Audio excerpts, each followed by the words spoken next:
தேவனுண்டு, நித்தமும் நடத்துவார்.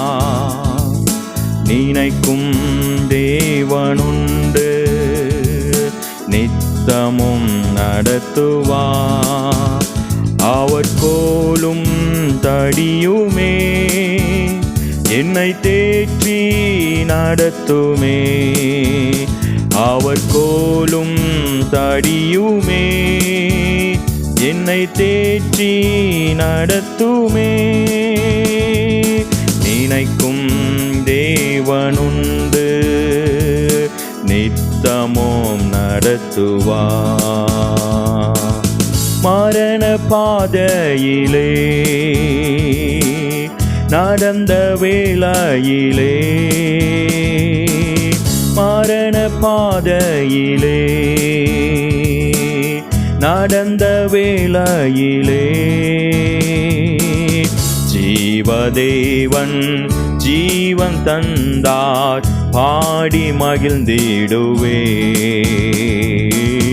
ஜீவதேவன் ஜீவன் தந்தார் பாடி மகிழ்ந்திடுவே.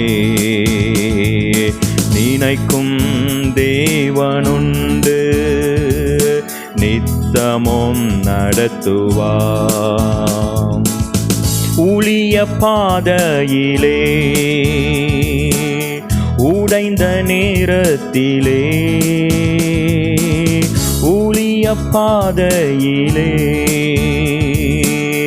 உடைந்த நேரத்திலே, உண்மை தேவன் உயிர்ப்பித்தாரே உயர்த்தி போற்றிடுவே. உண்மை தேவன் உயிர்ப்பித்தாரே உயர்த்தி போற்றிடுவே. நினைக்கும் தேவனுண்டு, நித்தமும் நடத்துவார். நினைக்கும் தேவனுண்டு, நித்தமும் நடத்துவார். அவர் கோலும் தடியுமே என்னை தேற்றி நடத்துமே. அவர் கோலும் தடியுமே என்னை தேற்றி நடத்துமே. நினைக்கும் தேவனுண்டு, நித்தமும் நடத்துவார். ஹல்லேலூயா. நம்மை நினைக்கிற ஒரு தேவன், ஹல்லேலூயா, நம்மை மறவாது கைவிடாமல் கூட இருந்து நம்மை காத்து வழி நடத்துகிற தேவன் அவர்தான் ஆண்டவராகிய இயேசு கிறிஸ்து. உலகம் நம்மை கைவிடலாம், நம்மை நம்பி இருக்கிறவர்கள் நம்மை கைவிடலாம், ஹல்லேலூயா, உற்றார் உறவினர்கள் நம்மை கைவிடலாம், எல்லாரும் நம்மை கைவிட்ட போதிலும் நம் மீது நினைவு கூறுகிற ஒரு தேவன், நம் மீது நினைவாய் இருக்கிற ஒரு தேவன் ஆண்டவராகிய இயேசு கிறிஸ்து ஒருவர் மாத்திரமே. எனவே அந்த தேவனை இறுக பிடித்து, ஆண்டவரே நீங்க என்னை நினைக்கிறீங்க, நீங்க என்னை ஆசீர்வதிக்கிறீங்க, அதற்காக உமக்கு ஸ்தோத்திரம் என்று சொல்லி அப்படியே கரங்களை உயர்த்தி, அவர் கோலும் தடியுமே என்னை தேற்றி நடத்துமே. அவர் கோலும் தடியுமே என்னை தேற்றி நடத்துமே. இந்த 8 மாத கால அளவும் கர்த்தர் நம்முடைய வாழ்க்கையில மெய்ப்பராயிருந்து, ஹல்லேலூயா, அவர் நம்மை நடத்தி வந்திருக்கிறார்.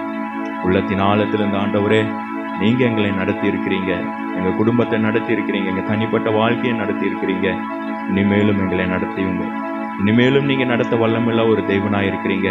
அதற்காக உமக்கு ஸ்தோத்திரம், அதற்காக உமக்கு ஸ்தோத்திரம். உடைய கிருபையின் கரங்கள் எங்களை அர்ப்பணிக்கிறோம், பாதுகாத்துக்களும் இயேசுவின் நாமத்தில் ஜெபிக்கிறோம் பிதாவே, ஆமென். Praise the Lord. ஆண்டவரும் இரட்சகருமாகிய இயேசு கிறிஸ்துவின் இனிய நாமத்தினாலே உங்களை யாவரையும் நான் வாழ்த்தி சாரோன் ஜெப ஊழியங்கள் மூலமாய் உங்களை வாழ்த்து வரவேற்கிறேன். இந்த 8 மாதங்களை கடந்து வரும்படியாய் கர்த்தர் நமக்கு கிருபை பாராட்டியிருக்கிறார். இந்த 9வது மாதத்தை காணும்படியாக செய்த தேவனுக்கு நன்றிகளை ஏறெடுக்கிறேன். இந்த 9வது மாதத்தின் முதல் நாளில் நம்ம கூடி வந்து கர்த்தரை மகிமைப்படுத்தும்படியாய் கர்த்தர் கிருபைக்காக நன்றிகளை ஏறெடுக்கிறேன். இந்த நாளிலும் தேவனை பாடினோம், துதிச்சோம், மகிமைப்படுத்தினோம். இந்த மாதத்துக்கு என்று கர்த்தர் நமக்கு கொடுக்கிற வாக்குத்தத்த வசனத்தை நம்ம வாசித்து தியானித்து நம்ம கடந்து செல்வோம். இந்த மாதத்துக்கு என்று கர்த்தர் நமக்கு கொடுக்கிற வாக்குத்தத்த வசனம் சங்கீதம் 115வது சங்கீதம் 12வது வசனம். கர்த்தர் நம்மை நினைத்திருக்கிறார், அவர் ஆசீர்வதிப்பார். இந்த வசனத்தின் மூலியமாய் கர்த்தர் நம்மளோடு கூட பேசும்படியாய் கண்களை மூடி நம்ம ஜெபிக்கலாம். எங்களை நேசிக்கிறதான பரிசுத்தமும் கிருபையும் உள்ள நல்ல பிதாவே, நன்றில இதயத்தோடு நாங்கள் உம்மை துதிக்கிறோம், நாங்கள் ஸ்தோத்திரிக்கிறோம் ஐயா. ஆண்டவரே, இந்த 9வது மாதத்துக்கு என்று கர்த்தர் எங்களுக்கு கொடுத்த வாக்குத்தத்த வசனத்தின் மூலமாய் கர்த்தர் எங்களோடு கூட பேசுங்க. இந்த வசனத்தை எங்களுக்கு ஆசீர்வாதமாய் மாற்றித்தாங்க. அப்பா, நீங்கள் எங்களை மறைத்து வெளிப்படுங்க, பிரயோஜனமுள்ளதாய் மாற்றித்தாங்க. இயேசுவின் நாமத்தில் பிதாவே, ஆமென். சங்கீதம் 115 12வது வசனம். கர்த்தர் நம்மை நினைத்திருக்கிறார், அவர் ஆசீர்வதிப்பார் அப்படின்னு சொல்லி நம்ம வேதத்தில் வாசிக்கிறோம். இங்கே சொல்லப்பட்டதான காரியம், கர்த்தர் நம்மை நினைத்திருக்கிறார், அவர் ஆசீர்வதிப்பார் அப்படின்னு சொல்லியிருக்கோம். அப்போது கர்த்தர் நம்ம ஒவ்வொருவரையும் ஆண்டவர் நினைவு கூறுகிற தேவனாய் அவர் காணப்படுகிறார். அந்த ஒவ்வொருத்தரையும் ஆண்டவர் என்ன பண்ணுறாருன்னா நினைக்கிற தேவனாய் இருக்கிறார். அவனை சங்கீதம் 8 நாள்லாம் நம்ம வாசிக்கிறோம். மனுஷனை நினைப்பதற்கும் அவனை விசாரிப்பதற்கும் நான் எம்மாத்திரம் அப்படின்னு சொல்லிட்டு அங்கே தாவீது சொல்லுகிற நம்ம வாசிக்கிறோம். அப்போது ஒரு மனுஷனை ஆண்டவர் நினைக்க வேண்டுமானா அவர் நினச்சாதான் ஆண்டவர் என்ன பண்ண முடியும், ஆசீர்வதிக்க முடியும். அப்போ ஆண்டவர் நினைத்தால் மட்டும்தான் நம்ம ஆசீர்வாதத்தை என்ன பண்ண முடியும், பெற்றுக்கொள்ள முடியும். அப்போ ஆண்டவர் நம்ம ஒவ்வொருவரையும் அவருடைய ரத்தத்தால் கழுவப்பட்ட ஒவ்வொரு பிள்ளைகளையும் ஆண்டவர் ஒவ்வொரு நாளும் நம்ம நினைவு கூறுகிற தேவனாக கர்த்தராய் அவனோடு கூட இருக்கிறார். நம்ம ஏசாயா 49:14 வாசிக்கிறோம். இதோ என் உள்ளங்கைகளில் நான் உன்னை என்ன பண்ணுறேன், வரைந்து வைத்திருக்கிறேன், உன் மதிகள் எப்போது என்ன பண்ணுறேன், என் முன்னாடி இருக்குன்னு சொல்ல. அப்போ ஒவ்வொரு நாளும் அவருடைய உள்ளங்கைகளில் நம்மளை வரைந்து வைத்து நம்மளை பார்க்கும். ஒவ்வொரு நாளும் என்ன பண்ணுறாராம், அவருடைய உள்ளங்கைகளை நம்ம வரைந்து வைத்திருக்கிறனால ஒவ்வொரு நாளும் ஆண்டவரை நம்ம நினைவு கூர்ந்து ஆண்டவர் நம்மளை நினைக்கிற ஒரு தேவனாய் அவர் காணப்படுகிறார். மனுஷனுக்கு இன்றைக்கி நினைப்பாங்க, நாளைக்கு என்ன பண்ணுவாங்க, மறந்து போயிடுவாங்க, நான் மறக்க மாட்டேன் அப்படின்னு சொல்லுவாங்க. ஆனால் ஒரு நாட்கள் வரும்போது என்ன பண்ணுவோம், ஆட்டோமேட்டிக்காக எல்லாம் மாறி போகிற சூழ்நிலைகள் வரும். எல்லாருமே மனிதர்கள் எல்லாமே என்ன பண்ணுவாங்க, மாறிப்போம். ஆனால் ஆண்டவர் ஒரு நாளும் மாறுகிற தேவன் அல்ல. ஆண்டவரை நம்ம நினைவு கூர்ந்து நம்மளை ஆசீர்வதிக்கிற ஒரு தேவனாய் அவர் காணப்படுகிறார். அது மட்டும் இல்லை, ஏசாயா 44:21 சொல்லி, நீ என்னால் மறக்கப்படுவதில்லை அப்படின்னு சொல்லப்போ ஒவ்வொரு நாளும் ஆண்டவர் நம்ம மறக்காத ஒரு தேவனாய், மறவாத ஒரு தேவனாய் ஆண்டவர். அவர் பேரே நேற்றும் இன்றும் என்றும் மாறாதவர், அவரும் மாற மாட்டார். நம்மளையும் மறக்காத ஒரு தேவனாய் நம்மளோடு கூட இருந்து நடத்த அவர் சர்வ வல்லமுடைய தேவனாய் இருக்கிறார். நம்ம ஒரு சில நாட்களில் நம்மளை குறித்து என்ன பண்ணுவோம், சில நினைவுகளை, சில காரியங்களை நம்முடைய வாழ்க்கையில் யோசிப்போம். இப்படி இருக்கணும், இப்படி நடக்கணும், இப்படி செய்யணும் அப்படின்னு சொல்லிட்டு நம்ம ஒரு திட்டம், நம்மளுடைய ஒரு சில காரியங்களை நம்ம நினைவில் நம்ம நினைச்சபடி நினைவுகளை நம்ம என்ன பண்ணுவோம்னா யோசிப்போம். ஆனால் ஆண்டவர் சொல்லுகிறார் ஏசாயா 55:8வது வசனத்தில், என் நினைவுகள் உன் நினைவுகள் அல்ல, உன் வழிகளும் என் வழிகள் அல்ல. அப்போ நம்ம நினைக்கிறதான நினைவுகள் ஆண்டவருடைய நினைவுகள் அல்ல. நம்மளை ஒவ்வொருத்தரை குறித்து ஆண்டவர் என்ன பண்ணியிருக்கார், ஒரு நினைவு வச்சுருக்கார். நம்மளுடைய வாழ்க்கை குறித்து ஒரு நினைவு வைத்திருப்போம். ஆனால் ஆண்டவர் நம்மளை குறித்து என்ன நினைவு வைத்திருக்கிறாரோ அந்த நினைவின் படி ஆண்டவர் என்ன பண்ணுவார்னா நம்முடைய வாழ்க்கையை ஆசீர்வதிப்பார். நம்ம நினைப்போம், ஆண்டவர் நான் எப்படி நினச்சேன், அதை நடக்கலையே அப்படின்னு சொல்லி நம்ம யோசிப்போம். ஆனால் அந்த பாதையில் நம்ம கடந்து செல்லும்போது ஆண்டவர் ஒரு போதும் நமக்கு தீமை செய்கிற தேவன் அல்ல, நன்மை செய்கிற தேவன். அவர் நினைத்திருக்கிறதான நினைவுகள் அது நன்மைக்கு நினைவுகள் தான். ஆண்டவர் நம்மளை குறித்து நினைத்திருக்கிறதான ஒவ்வொரு நாளும் நினைக்கிற நினைவுகள் எல்லாம் அது நன்மைக்கு ஏதுவான நினைவுகளாக தான் இருக்குது.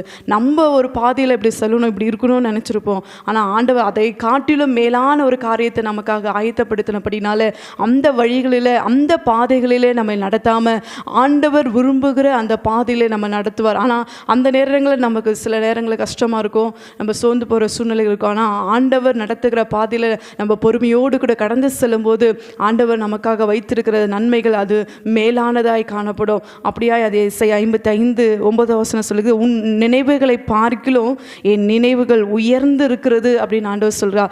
நம்ம நினச்சிருக்கிற நினைவு கூட என்ன பண்ணும், கம்மியாக தான் இருக்கும். ஆனால் ஆண்டவர் நம்மளை குறித்துக்கிற நினைவுகள் எப்படி இருக்குதா?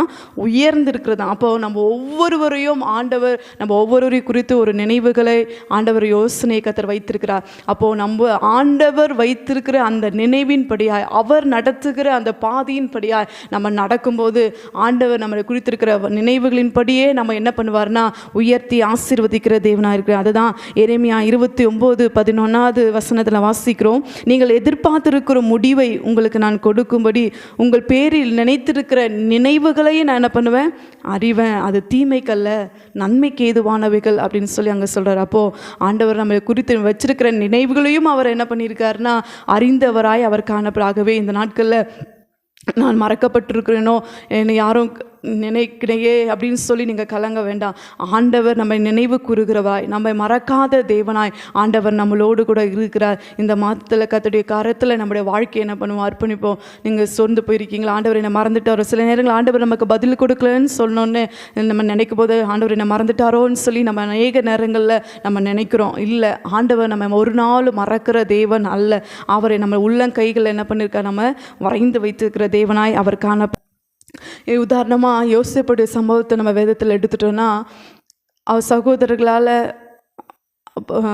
கைவிடப்பட்ட நிலைமையில், குழியில் போடப்பட்ட நிலைமைகள், அவருக்கு வந்தது அந்த சூழ்நிலை. யோசேப்பு பார்த்துருப்பாரா? அவர் நினச்சிருப்பார் நம்ம இப்படியே தான் அண்ணன் தம்பிங்களுக்கு கொண்டு போய் சாப்பாடு கொடுத்துட்டு வந்துட்டுருப்போம், இப்படிப்பட்ட ஒரு சூழ்நிலை தான் நம்ம வாழ்க்கை இருக்குன்னு சொல்லி அவர் ஒரு நினைவாக நினச்சிருப்பார்.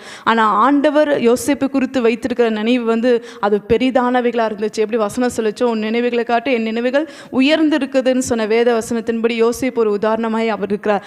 யோசேப்பு சாதாரணமாக தான் நினச்சிருப்பார், எப்படியோ படிப்போம், வேலைக்கு போவோம், இப்படி ஆளுகளை பேசிட்டுருக்குறோம், ஏதோ ஒரு இப்படி போவோம் அப்படின்னு நினச்சிருப்பார். ஆனால் ஆண்டவர் யோசேப்பு குறித்து வைத்திருக்கிற நினைவுகள் அது உயர்ந்ததாய் காணப்பட்டுருச்சு. நடக்கிறதான சம்பவங்களை, சூழ்நிலைகளை யோசேப்பு பார்த்தாரனா, ஆண்டவர் முடிவில் அவருக்கு வச்சிருந்த ஆசீர்வாதத்துக்கும் இடையில நடந்ததான சம்பவங்களுக்கும் சம்மந்தமே இல்லை.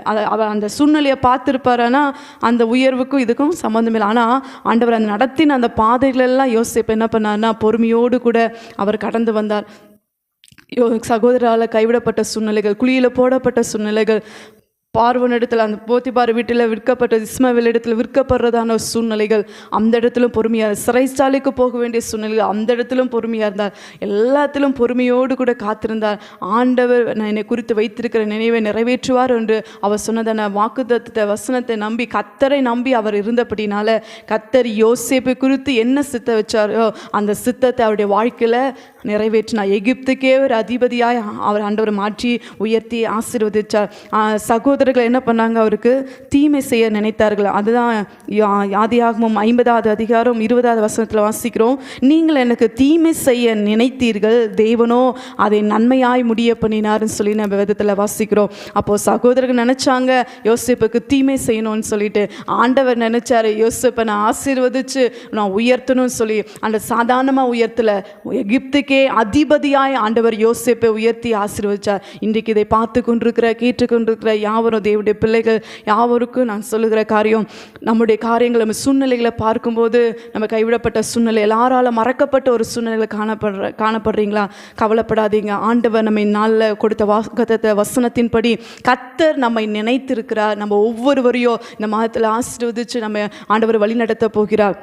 எப்படி யோசேப்பை கர்த்தர் நினைத்து ஆசீர்வதித்தாரோ, இன்றைக்கு நம்மளையும் நினைத்து அவர் ஆசீர்வதிக்க தேவனாய் அநேக பேரை வேதத்தில் ஆண்டவரை நினைத்து ஆசீர்வதித்தவர்கள் உண்டு. ராகேலை கர்த்தர் நினைத்தலினார், அன்னாலை கர்த்தர் நினைத்தலினார், இப்படி பல காரியங்களை நம்ம வேதத்தில் வாசிக்கிறோம். ஒவ்வொருவரையும் ஆண்டவர் என்ன பண்ணார்னா நினைத்தரலி அவங்க சூழ்நிலைகளை மாற்றி கர்த்தர் அவங்களை ஆசீர்வதித்தார். இன்றைக்கு இந்த வார்த்தையை பிடித்து கொள்வோம், இந்த வாக்குத்தத்த வசனத்தை வைத்து நம்ம ஜெபிப்போம். ஆண்டவரே கர்த்தர் நீர் எங்களை நினைக்கும் போது நீங்கள் அந்த நினைவு எங்களுக்கு அது ஆசீர்வாதமாக தான் காணப்படும். ஆண்டவரே நீர் எங்களை நினைவு கூறுங்க. இவ்வளோ நாட்களாய் நாங்கள் சோர்ந்து போயிருந்தோம், எங்களை மறந்துட்டாங்களா, ஆண்டவர் என்னை கைவிட்டாரோ என்று சொல்லி ஆண்டு வாக்குத்தத்தங்கள் அநேகளை கொடுத்தாங்க. ஆனால் அது நிறைவேறுக்கு தாமதங்கள் ஆகும்போது நமக்குள்ளே ஒரு சோர்வு காணப்படுகிறது. இந்த நாட்களில் நம்ம சோர்ந்து போக வேண்டாம், அந்த வாக்குத்தத்தங்களை பிடித்துக் கொள்வோம். ஆபிரகாமுக்கு அதை தான் ஆண்டவர் சொன்னார்.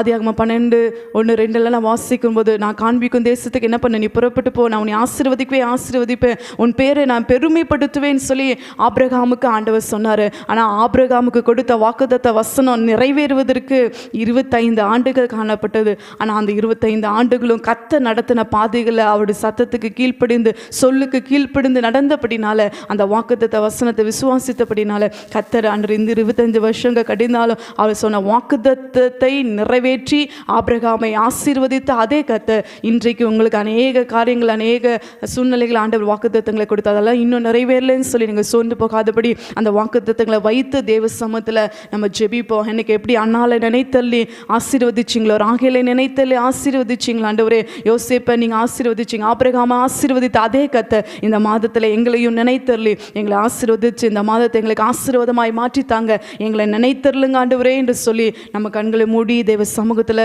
நம்ம ஜெபிப்போம். கர்த்தர் நிச்சயமாகவே இந்த 9வது மாதத்தை நம்மளுக்கு ஆசீர்வாதமாய் மாற்றி தருவாராக. கண்களை மூடி நம்ம ஜெபிக்கலாமா?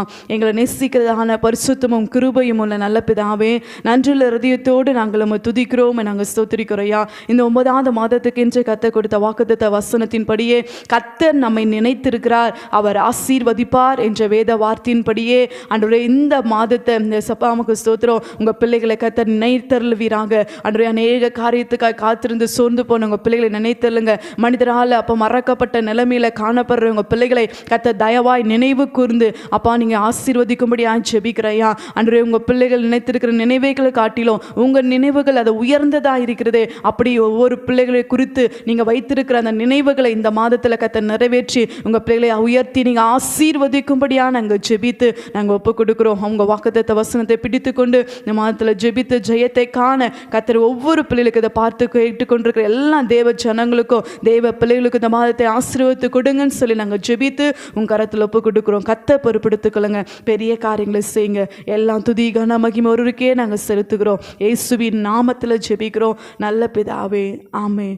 என் ஆத்துமாவே கர்த்தரை ஸ்தோத்திரி, என் முழுலுமே பரிசுத்த நாமத்தை ஸ்தோத்திரி.